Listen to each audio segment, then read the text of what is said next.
Something I have to ask is Daylyt. Yeah. Familiar with him? Yes. Yes. He has been known for his antics Yeah. on and off, the stage. And when I did an interview with him, the most recent one, he expressed his physical desires to become intimate with P. Diddy. Yeah, I fuck Diddy. I'm not gonna front. I'd fuck the shit out of Diddy. Like, I'm just keeping it a buck, like, you know what I'm saying? Like, why not? Like, Diddy's attractive, you know what I'm saying? Get him off with, like, a bottle of Ciroc, like, a shot of Ciroc. Do you feel as though in this generation with social media and, people being able to do anything to get their, face out to the public, do you feel like it's created too much of a loose... I know what you mean. You know what I'm saying? Like, has it become to the point where you can just go too far in order to gain fame? Well,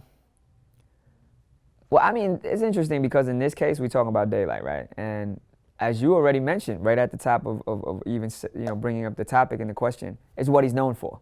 So I think right now it's just a matter of, how does he top himself every time, whether it be with the antic or with the statement, or in this case, like, he wanted to be intimate with Diddy. He said it in a very graphic manner. Okay, we don't need to get into the graphicness of it, but, but to me, I think the thing is, stuff like this, so outside the context of Daylyt, just in general, stuff like trolling, stuff like antics, there's only weight in it, and it's only successful if we as people acknowledge it, or if the general public acknowledges it, right, and feed into it. So I think in this case, and this is not solely just with Daylyt, I just mean in general, like you're describing, like people in general now on the social media platforms, just going to farther and farther lengths just to get their name out there.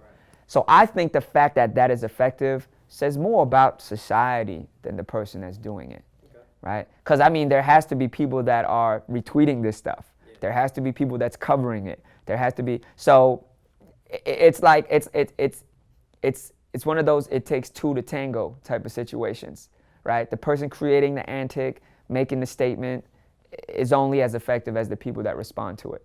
So, and it's not gonna stop with Daylyt. I mean, I think what Daylyt was genius in doing is he took it and injected it into battle rap.